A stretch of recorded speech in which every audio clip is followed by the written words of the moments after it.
오늘 이 밤에 은혜 받으실 하나님의 말씀은 구약 성경 호세아 3장입니다. 구약 1259쪽에 있습니다. 호세아서 3장 1절로 5절 말씀을 저와 여러분 한 목소리로 봉독하시겠습니다.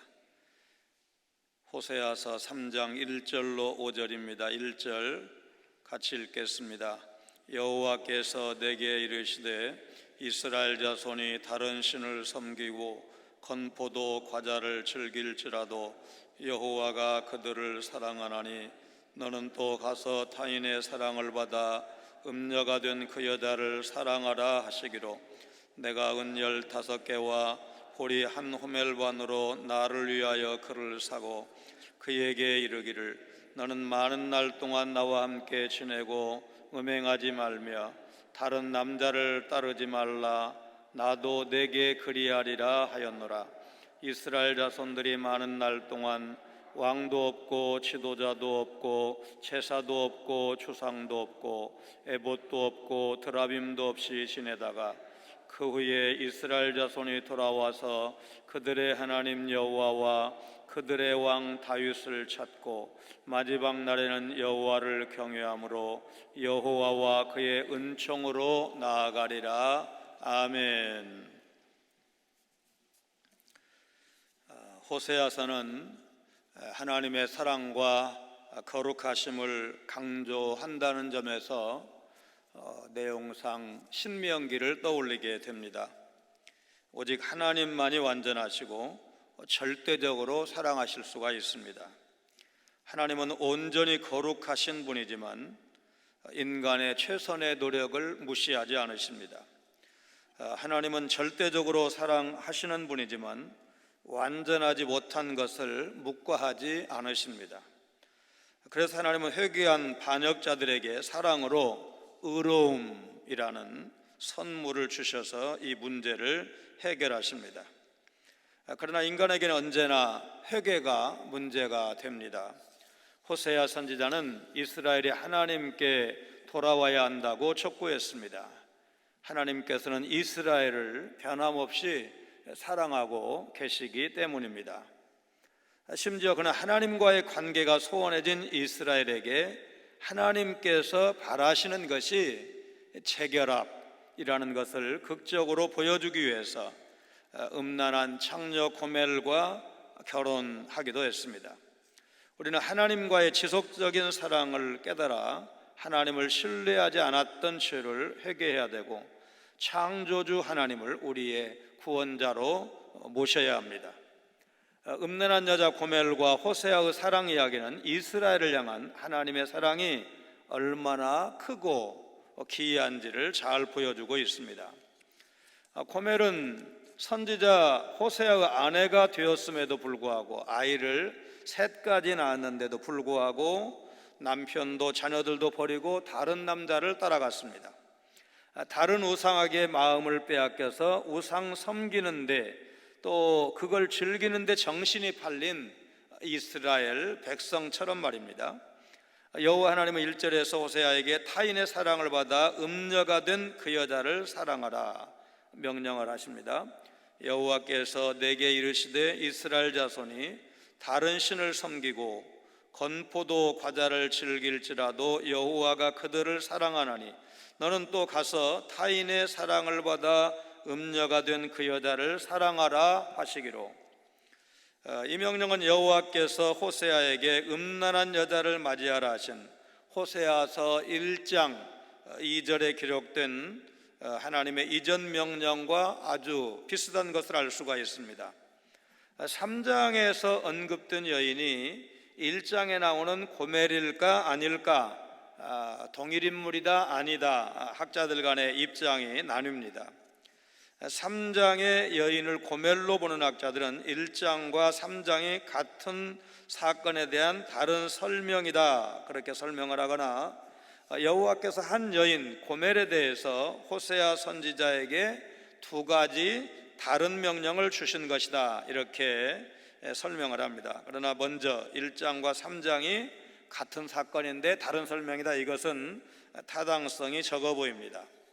1장은 음행에 대해서, 3장은 간음에 대해서 각각 초점이 좀 달리 맞춰져 있고, 오직 1장에만 호세아의 자녀들에 관한 내용이 있는지 그 이유를 설명할 수 없기 때문에 그렇습니다. 게다가 3장에서는 또라는 표현을 통해서 1장의 그 사건과 말하자면 같은 사건이라는 것을 보여주고 있습니다. 어쨌든 설명하기 어려운 부분이 있기는 하지만 3장은 1장을 지속적으로 보여주는 내용이라고 봐야 되고, 3장의 여인을 고멜로 이해를 해야, 그렇게 봐야 호세아서 전체 흐름에 적합해 보입니다. 호세아와 고멜의 결혼은 하나님과 이스라엘의 관계를 설명해 주는 그런 역할을 하는데, 호세아가 두 아내를 얻었다는 설명은 이제 하나님이 호세아의 아내 고멜로 상징된 이스라엘을 당신께 다시 돌아오게 하시겠다는 메시지, 교훈과 조화를 이룰 수가 없습니다. 고멜은 남편 호세아를 버리고 다른 남자를 사랑하고 있습니다. 이스라엘은 고멜처럼 자기의 남편 여호와를 버리고 다른 신들을 사랑하고 있습니다. 여호와는 그런 이스라엘을 여전히 사랑하십니다. 이런 여호와의 사랑을 전하기 위해서 선지자 호세아는 고멜을 사랑하라는 명령을 또 받은 것입니다. 여기 건포도 과자가 나오는데, 이때의 건포도 과자는 이스라엘이 하나님 아닌 다른 신들에게 바치는 제물이었습니다. 일찍이 다윗은 이것을 여호와께, 말하자면 건포도 과자를 여호와께 번제와 화목제로 드리고 제사를 드린 다음 그것을 따르는 백성에게 나누어 준 적이 있습니다. 역대상 16장 3절에서는 하나님의 궤를 예루살렘 성으로 옮겨온 다음에 여호와 하나님께 제사를 드리고 제사를 드린 다음에 법궤를 예루살렘으로 모셔온 것이 너무나 좋아서 이제 이때는 그 다윗이 이스라엘 왕이니까 요즘식으로 말하면 국경일 기념으로 백성들에게 하사품으로 내린 것이 건포도 과자였습니다. 이스라엘 무리 중 남녀를 막론하고 각 사람에게 떡 한 덩이와 야자 열매로 만든 과자와 건포도로 만든 과자 하나씩을 나누어 주었더라. 그러나 본문 1절에서 이스라엘이 건포도 과자를 즐기는 자들로 이렇게 기술이 된 것은 이스라엘이 다른 신들을 예배하는 것, 그 우상 숭배하는 것을 즐거워한 일, 뭐든지 마음이 있어야 이제 그 뭐 헌금도 할 수 있고 또 뭐 봉사도 할 수 있고 이런 거잖아요. 마음이 없으면 헌금하는 것도 안 되고 봉사하는 것도 안 되잖아요. 그러니까 이 이스라엘 사람들이 우상 숭배하는 것을 열심히 했다 혹은 즐거워했다. 왜냐하면 백성들 사이에서 가장 좋은 것을 드렸으니까 이제 그렇게 지금 하는 거죠. 해석을 하는 거죠. 사랑에는 뭐뭐 때문에 조건적인 사랑이 있고, 그럼에도 불구하고 뭐뭐심에도 불구하고 무조건적인 사랑이 있습니다. 조건과 필요가 맞아서 이루어지는 관계도 있지만 희생과 용서의 마음에서 비롯된 일방적인 사랑도 있습니다. 하나님이 보여주신 사랑은 뭐뭐심에도 불구하고, 그러니까 우리의 연약함, 부족함, 더럽고 추함에도 불구하고 우리는 바로 그 사랑을 누린 사람이고 지금도 누리고 있습니다. 우리는 자격이 있어서 하나님의 자녀, 천국 백성이 된 것이 아닙니다. 하나님이 원하시는 조건을 충족시킬 능력이 있어서 그분의 신부가 되었다? 그렇지 않습니다. 자격이 없음에도 그분의 변치 않는 사랑에 의해서 언약의 당사자가 되었을 뿐입니다. 따라서 우리는 자신이 교회를 위해서 혹은 다른 사람을 섬기느라 시간도 물질도 이렇게 좀 희생했다, 진짜로 그럴 수 있고 또 그런 분들이 계시지만 하나님께로부터 받은 것이 더 크다, 하나님께로부터 받은 은혜가 더 크다, 우리는 그렇게 고백하고 말할 수 있어야 합니다. 그러니까 늘 강조하는 것이지만 우리가 구원을 받는 데는 하나님의 일방적인 선물이고, 구원받은 하나님의 백성 또 청지기 그분의 사랑받는 자녀로서 그분을 위해서 사랑하고 희생하고 섬기는 것은 구원의 조건과는 관계가 없습니다. 우리가 수십 년 세월을 주님을 위해서, 교회를 위해서 일해왔다고 해도 그것은 구원받은 게 감사해서, 하나님의 자녀된 것이 감사해서 하는 것이지 그렇게 열심히 함으로 우리가 사랑을 받거나 구원받은 것은 아니다. 순서가 분명한 것입니다. 교회사의 우뚝 선 인물 가운데 한 사람이 요한 웨슬리입니다. 영국 교회사에서 존 웨슬리라는 지성적이고 활동적인 신학자가 나온 것은 부모의 영향이다. 이제 그렇게 요한 웨슬리를 설명을 하는데, 그의 어머니 수산나 웨슬리 여사는 19남매를 키우면서 반칙 안 하고 한 남자 한 여자가 19남매를 낳았는데, 이 수산나 웨슬리의 친정 식구들은 25남매, 이 수산나 웨슬리 여사는 25남매 중에 막내입니다. 제가 그 책 한번 다 읽어보고, 야 진짜 아무리 이제 산하 제한도 없고 막 그런다고 하더라도 어떻게 25남매를 낳고 19남매를 낳냐. 물론 19남매를 옛날에는, 지금으로부터 한 300년 정도 전이니까 많이 잃습니다. 순간에 병으로 죽고 이렇게 하지만 어쨌든 유명한 요한 웨슬레가 11번째, 그 동생 찬송가를 많이 지은 찰스 웨슬레가 14번째 자녀입니다.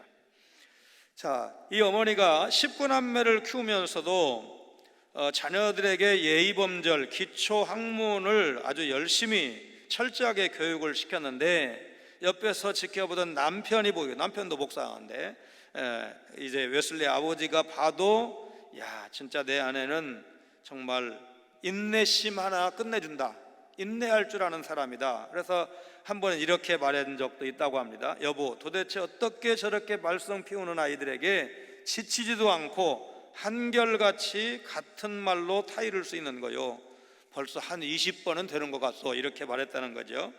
그랬더니 수산나 웨슬리 여사가 19번째에서 참지 못하고 화를 냈다면 18번 타이르는 것은 헛수고가 되지 않겠어요? 그렇게 대답을 했다는 겁니다.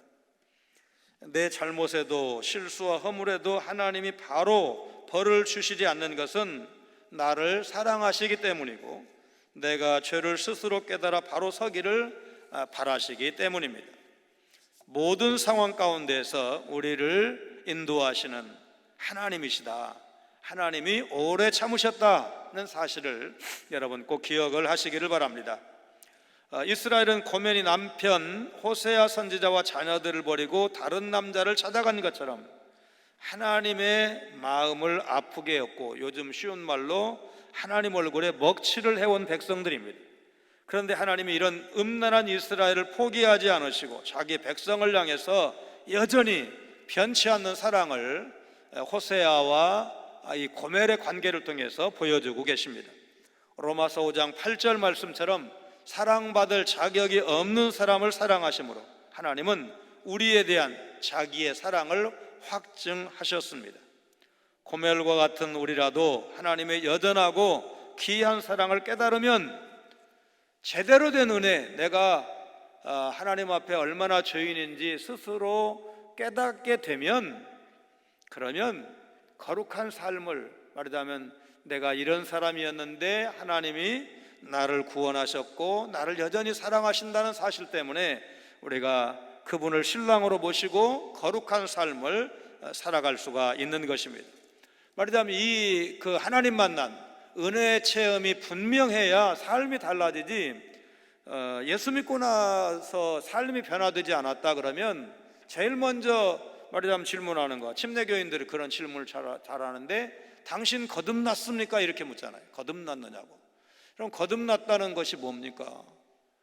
자연인으로서의 내가 아니라 믿음의 사람, 성령의 은혜, 성령의 감동으로 자연인으로서의 자기는 부인하고 이제 예수 안에서 나는 새로운 사람이 되었습니다. 전에 예수 믿기 이전에 내가 아닙니다라고 자신 있게 말할 수 있을 때 우리는 거듭났다고 말할 수가 있는 것입니다. 호세아는 하나님의 명령에 순종을 합니다. 다른 사람의 종이 된 아내 고멜을 속전을 치르고 찾아옵니다. 2절 말씀입니다. 내가 은 15개와 보리 한 호멜 반으로 나를 위하여 글을 사고 고멜을 사왔다 그 말이죠. 자, 선지자가 은 15과 보리 한 호멜 반의 값을 치렀다 그랬습니다. 이 대가가 고멜에게 주어졌을 수도 있겠지만 그보다는 고멜과 함께 살고 있던 남자, 그러니까 주인 노릇하는 그 남자에게 주어졌을 가능성이 높습니다. 이 은과 보리를 합하면 그 가치가 대략 은 30세겔 정도 된다고 합니다. 노예 한 사람을 거래하거나 레위기 27장 4절에서 여성 성인이 성전에 속전을 드릴 때의 가격이 바로 은 30세겔이었습니다. 호세아 선지자가 이런 비싼 대가를 치른 것으로 보아 아마도 고멜은 오랜 시간을 마치 노예처럼 산 것이 아닌가 그렇게 보여집니다. 많은 날 동안 이 많은 날 동안은 정확하게 한정된 시기를 의미하는 건 아닌데 3절입니다. 그에게 이르기를 너는 많은 날 동안 나와 함께 지내고 음행하지 말며 다른 남자를 따르지 말라 나도 내게 그리하리라 하였노라. 많은 날이 언제 끝나느냐, 이거는 이제 그 고멜이 어떻게 행동하느냐에 달려 있습니다. 그 기간은 여인이 절제하고 훈련받음으로써 새롭게 변화되는 날들을 말하는데, 나와 함께 지내고 음행하지 말며 다른 남자를 따르지 말라. 여인의 음란한 생활이 끝나야 되는데 남편에게 돌아와서 순결한 삶을 살아야 한다는 것입니다. 그리고 이 여자는 다른 남자뿐만 아니라 남편과의 성적인 교제도 금지가 되는데, 여기 나와 함께 지내고 라는 말을 이제 직역을 하면 이 말이자면 거주한다 그런 뜻이 아니고 혼자 앉아 있는 것을 말하는데, 남자를 쫓지 말라, 이거는 부부관계를 갖지 말라 그런 뜻입니다. 그러니까 그렇게 돈 주고 사왔는데 말하자면 남편과도 또 외간 남자하고는 더더군다나 이제 부부관계도 갖지 않으면서 절제의 시간을 통해서 새롭게 그 인격이 변화될 때까지 이제 훈련해야 하는 것을 의미하는 것입니다. 나도 내게 그리하리라, 이 말은 다양하게 해석이 되는데, 나도 너와 함께 지낼 것이다. 이제 영어 성경 중에 그렇게 직접 번역한 성경도 있고, 부부간의 전적인 헌신을 이제 포함하는 그런 말이죠. 나도 내게 오지 아니하리라, 이제 부부관계를 맺지 않겠다 그런 뜻이고, 내가 내게 친절하게 대하리라, 나도 내 편이 되리라, 너의 남편이 되어서 신실하게 살 것을 맹세한다, 다짐한다, 이제 그런 뜻인데, 네 번째 나도 내 편이 되리라, 이게 이제 칼빈의 해석이고, 대략 학자들은 두 번째 나도 내게 오지 아니하리라, 그러니까 부부관계 안 할 테니까 당신 좀 하나님 앞에 스스로 좀 돌아보라, 이제 그런 뜻이겠죠. 나도 내 편이 되리라. 그럼에도 불구하고 말하자면 부부관계를 안 함에도 불구하고 당신을 지지한다, 당신이 하나님 앞에 믿음으로 거룩하게 서는 것을 지지한다, 이제 그런 의미로 이 말을 해석을 합니다.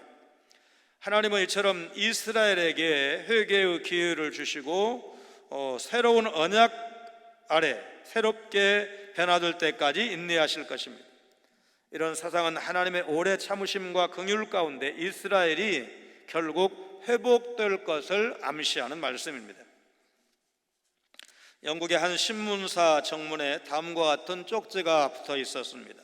내 딸 밴디, 너는 나를 기억도 못할 수 있겠지만 이 아빠는 너를 오랜 시간 동안 찾고 있단다. 매일 너를 그리워하고 있어. 사랑한다. 신문사 직원들은 이 쪽지를 대수롭게 여기지 않아서 뜯어버렸습니다. 그러나 버려진 쪽지를 발견한 길 가던 어떤 사람이 쪽지에 사연이 있다고 생각하고 사진을 찍어서 인터넷에 올렸습니다. 그 사연은 많은 사람의 심금을 올려서 삽시간에 영국 전역에 퍼졌고, 마침내 쪽지에 나오는 이 맨디라는 딸도 잃어버린 아버지가 자신을 찾고 있다는 사실을 알게 되었습니다. 이 쪽지를 붙인 사람은 마이클 호그벤이라는 사람인데 1980년도에 아내와 이혼을 했고, 아내가 딸을 데리고 나간 다음에 연락주들이 되어서 27년간 소식을 알 수 없었다가 너무나 딸이 보고 싶어서 신문사 유리창에 이와 같은 쪽지를 붙인 것입니다. 다행히 이게 그냥 말하자면 낙서가 아니다라고 생각을 한 사람에 의해서 이제 이렇게 신문사에 붙이게 되고 또 떼어지고 그거를 보게 되고 인터넷에 올리고 이런 과정을 통해서 결국 딸을 찾게 되는, 우리 이산가족 상봉처럼 딸을 찾게 되는 그런 얘기입니다. 물론 여기는 이제 직접적으로는 이혼이 원인이지만 하나님 입장에서 잃어버린 자녀, 누가 보면 15장에 나오는 상자처럼 그 잃어버린 자녀에 대한, 오늘 호세아서에서는 이스라엘을 신부로, 아내로 이렇게 여기시고 찾으시는 걸로, 돌아오는 것을 기대하는 걸로 그렇게 표현을 하셨는데, 어쨌든 하나님은 탕자든 말하자면 집을 나간 배신한 아내든 간에 이스라엘을, 또 오늘 여러분과 저를 찾고 계신다는 것, 기다리신다는 것, 사랑하신다는 것을 보여주고 있는 말씀인 것입니다. 그러나 이스라엘이 그토록 오랜 세월 하나님을 떠나서 말하자면 양다리 때도 있고 아예 하나님은 버리고 율법은 그야말로 묻어둬 버리고 우상만을 섬기던 그런 세월도 없지 않았는데, 우상은 결코 이스라엘을 책임지지 않습니다. 우리 성도를 책임지지 않습니다. 우상은 자기의 목적을 위해서 놀이개로, 종으로 쓰다가 쓰임새가 다 되면 소모품처럼 버립니다. 그런데도 우상이 행복을 주는 줄 알고 우상의 말을 듣는 고멜의 처지는 얼마나 처량한 신세인지 모릅니다. 고멜처럼 우상의 말을 듣는 사람은 우상의 종일 뿐입니다. 하나님의 사람은 결코 우상의 말을 들어서는 안 됩니다. 그래서 누구의 말을 듣는가, 이 질문은 누구의 종인가, 이 질문과 내용상 같은 것입니다. 누구의 말을 듣는가, 누구의 종인가. 우리는 누구의 말을 듣고 있는지, 우상의 말을 듣고 있는지, 하나님의 말씀을 듣고 있는지 늘 점검해 봐야 합니다. 시편의 시인은 악인이 이제 서면 안 되는 세 가지를 말씀하고 의인이, 믿음의 사람이 가야 할 길을 말하는데, 의인은 뭡니까? 여호와의 율법을 주야로 묵상하는 사람입니다. 그 말씀을 즐거워하는 사람입니다. 그래서 내가 지금 하나님의 말씀을 듣고 있는가, 세상 소리를 더 듣고 있는가?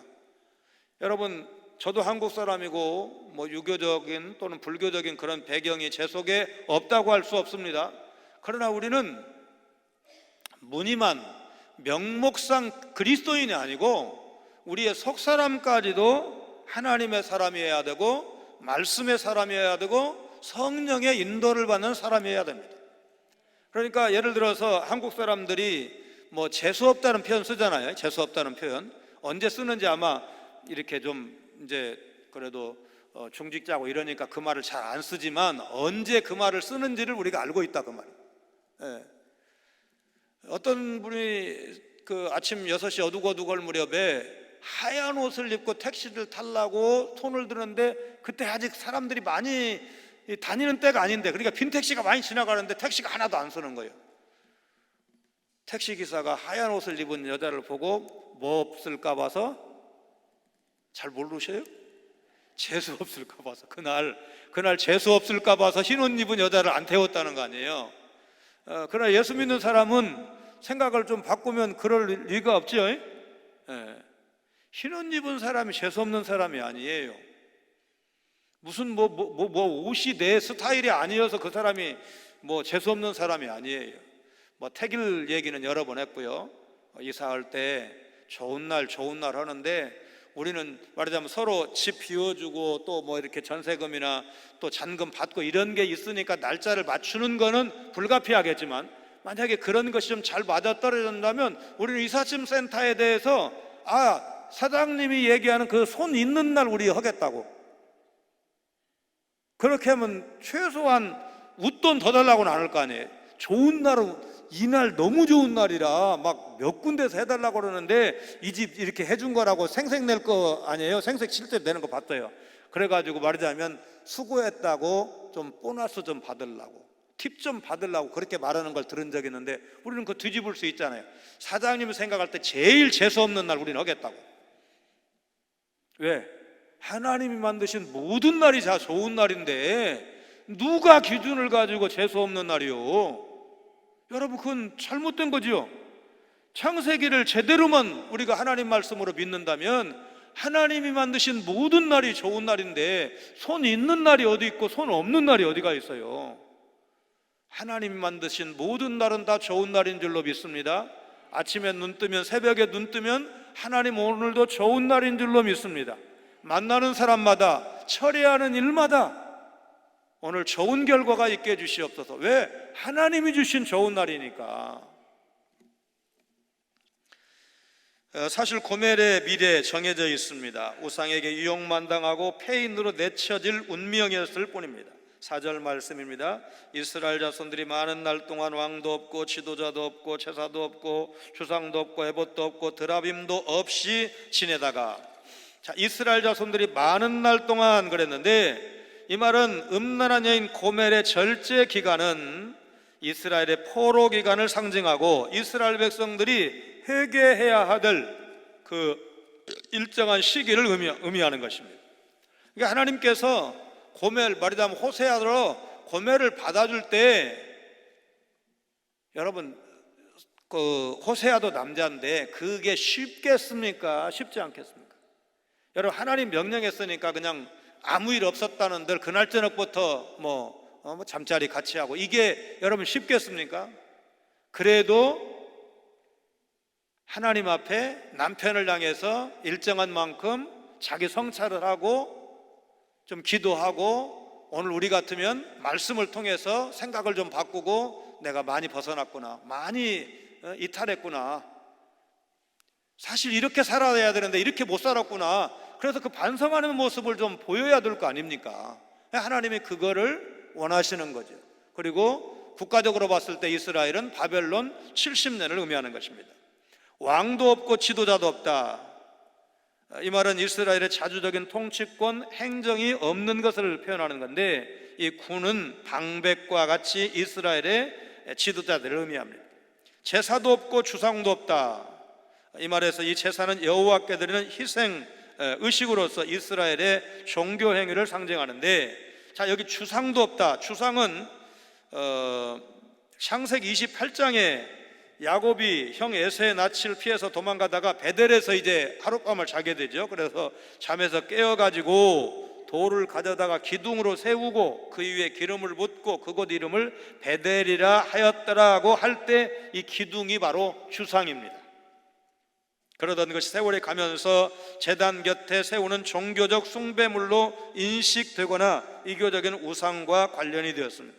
그래서 모세는 가나안 입성을 앞둔 이스라엘 백성을 향해서 신명기 7장 5절에 주상을 제거하라, 그렇게 명령을 했습니다. 바알 숭배의 일환으로 주상을 세우기도 했는데, 악한 왕의 대명사격인 북이스라엘의 아합 왕의 아들 여호람이 그의 부모 같지는 않다고 성경이 증언하면서도 그의 아버지가 만든 바알의 주상을 없이 했다, 이렇게 증언하고 있습니다. 미가서 5장에는 심판의 날을 의미하는 그날, 미가서 5장 10절 13절, 내가 내 군마를 내 가운데 멸절하며 내 병거를 부수며 내 땅의 성읍들을 멸하며 내 모든 견고한 성을 무너뜨릴 것이며 내가 또 복수를 내 손에서 끊으리니 네게 다시는 점쟁이가 없게 될 것이며 내가 새긴 우상과 주상을 너희 가운데서 멸절하리니 네가 내 손으로 만든 것을 다시는 섬기지 아니하리라. 우상과 주상을 청산하지 않으면 그 성읍과 나라를 멸하실 것을 선지자를 통해서 하나님이 경고하셨습니다. 따라서 본문 4절은 전통적인 제사 의식이든지 우상과 관련된 혼합주의적인 종교 행위든지 간에 종교 자체의 폐지를 언급하고 있는 것입니다. 에봇도 없고 드라빔도 없이 지내다가 해서 이 에봇은 본래 이스라엘 대제사장이 입는 겉옷인데 하나님의 신탁, 하나님의 뜻을 구하는 우림과 둠밈과 관계되었습니다. 이것이 후에 신적 계시를 받게 하는 우상 숭배와 연계되어서 이제 종교적 숭배물로 우상화되기도 했습니다. 사사기 8장 27절을 보면 기드온이 그 금으로 에봇 하나를 만들어 자기의 성읍 오브라에 두었더니 온 이스라엘이 그것을 음란하게 위함으로 그것이 기드온과 그의 집에 올무가 되니라. 출애굽기 28장, 29장, 30장에 보면 기드온의 이 에봇은 제사장만 입을 수 있는 옷이었습니다. 기드온은 왕이 되기를, 그러니까 이스라엘 백성들이 자기들의 왕이 되어달라고 요청을 했지만 거절한 적이 있는데, 어쩌면은 제사장이 되었을 수도 있겠다. 왜냐하면 이제 이 에봇이라는 옷 때문에 그렇습니다. 이스라엘 백성으로 하여금 자신의 에봇을 숭배하게 하는 것이 분명히 왕이 되어달라고 해도 거절할 만한 그런 신앙을 가지고 있었기 때문에 그런 의도는 아니었을 것입니다. 그런데 이스라엘 백성이 사사 이 기드온을 존경했기 때문에 에봇을 신성하게 받들었고, 결국 이것이 이 에봇이 기드온과 그 가문을 죄에 빠뜨리는 걸림돌이 되었습니다. 이제 우리가 십자가를 우리 교단 교회, 이 보수교단 교회에서는 십자가를 예배당 안에 걸지 않습니다. 이게 논란이 좀 있었는데, 우리는 그것조차도 십자가가 예수님이 이제 나를 대신해서 죄인들을 대신해서 죽어주신 그 형틀인데, 그러니까 그 십자가만 보면 주님을 생각하고 주님의 은혜를 생각하고 이제 여기까지는 괜찮은데, 이제 그때 넘어가게 되면 그게 부적처럼, 그게 신앙의 대상이 될까봐, 그러니까 예수님은 내려놓고 십자가만 생각을 한다. 십자가를 통해서 예수님을 봐야 되고, 대속을 봐야 되고, 하나님의 은혜를 봐야 되고, 또 천국을 봐야 되는데, 그거는 안 보고 무슨 그게 신기한 능력이나 뭐 사고로부터 지켜준다거나 막 이런 생각을 하는 거예요. 그래서 이 보수교단 교회에서는 그 교회 안에 십자가를 걸지 못하도록 하고 있고, 아직도 그 결의를 우리가 유지하고 있습니다.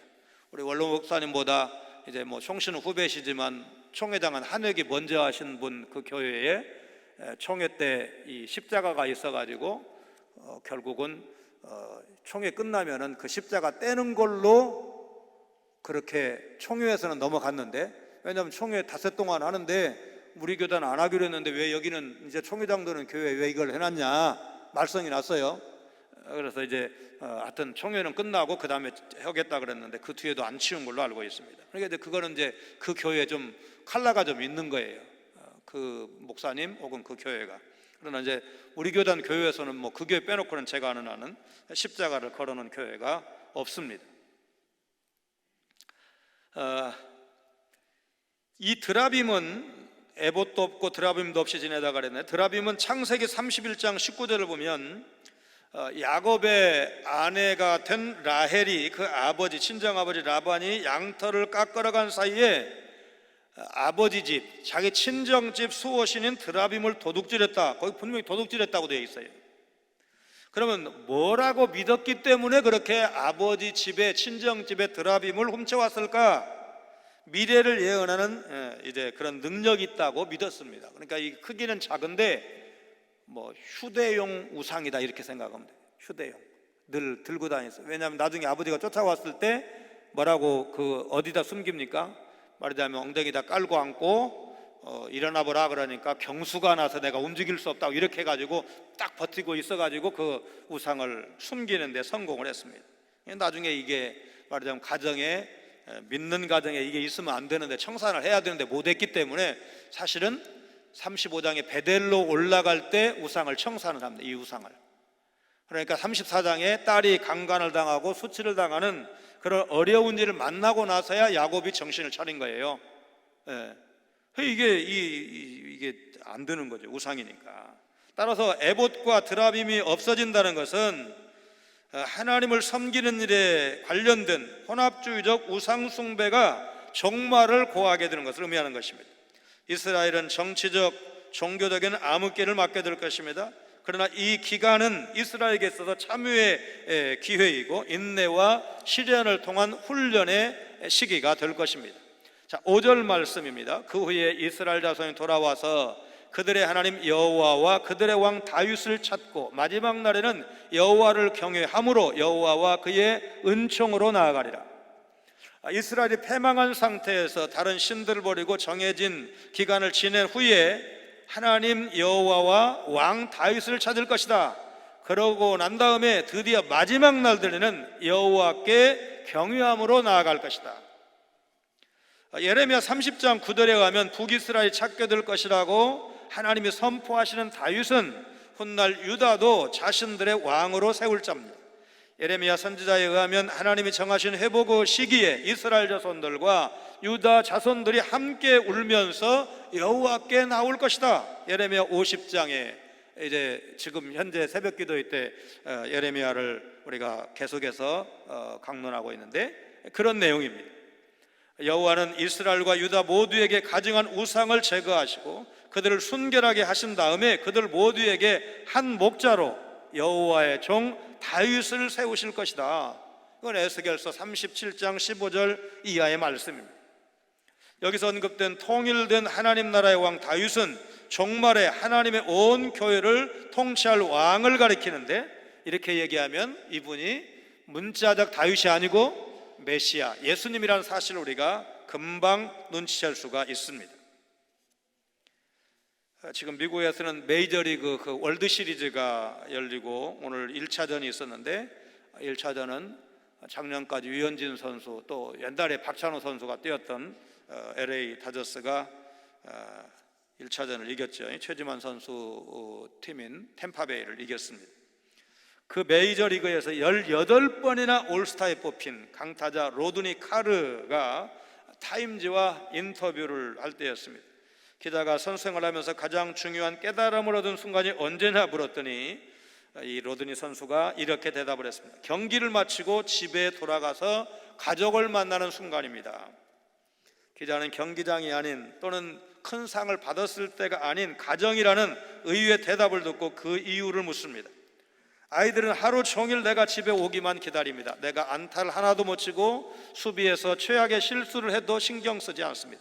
아이들은 나란 존재를 그대로 바라고 기다려줍니다. 마치 나와 노는 것이 인생 최대의 행복인 것처럼 말입니다. 하지만 사회는 다릅니다.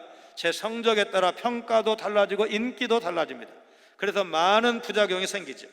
서로를 있는 그대로 바라보고 인정해 줄 수 있는 어른들도 점점 많아졌으면 좋겠다는 생각이 제 생각입니다. 그런 얘기를 이 선수가 인터뷰에서 했습니다. 이 선수의 인터뷰는 어찌 보면 신앙과도 닿아 있다고 봅니다. 아버지가 못난 아들인 탕자를 기다린 이유는 단 하나밖에 없습니다. 아들이기 때문에 그렇습니다. 아들이기 때문에 아버지는 절대로 포기할 수가 없었어요. 세상 사람은 공부로 사람 평가할 수 있죠. 결혼할 때 여러 가지 따지는 거 있잖아요. 다 그런 식으로 따질 수 있어요. 그렇게 생각들 많이 해요. 그런데 아버지는 그렇게 따지지 않아요. 그러니까 쉽게 표현해서 세상에서 잘 나가지 않아도 내 아들이니까, 돈을 많이 못 벌어도 내 아들이니까, 또 실수해서 다른 사람들의 손가락질을 받아도 이스라엘처럼 하나님의 얼굴에 먹칠을 해도 그래도 내 백성이니까, 내 아내니까, 내 자녀니까 하나님은 이 탕자를 기다리시고 마을 어귀에 왔는데 멀리 있네. 상거가 멀다는 표현이죠. 상거, 서로의 거리가 멀리 떨어져 있는데 아버지는 알잖아요.